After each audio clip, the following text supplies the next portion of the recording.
If you don't like tech headaches but still see the 0xc00007b error, then here's exactly how you can fix it with Net Framework tools. The 0xc00007b error usually means Windows is missing something it needs to run your application. Most of the time, the problem is with the Net Framework. Here's how to fix it. First, restart your computer. Sometimes that's all it takes. Still not working?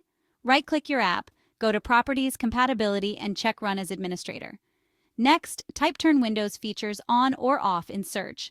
Make sure a Net Framework is enabled. If it already is, turn it off, restart, and turn it back on. You can also download Microsoft's Net Framework Repair tool. It automatically finds and fixes common errors. If you're still stuck, uninstall and reinstall both Net Framework and any Visual C++ redistributable packages.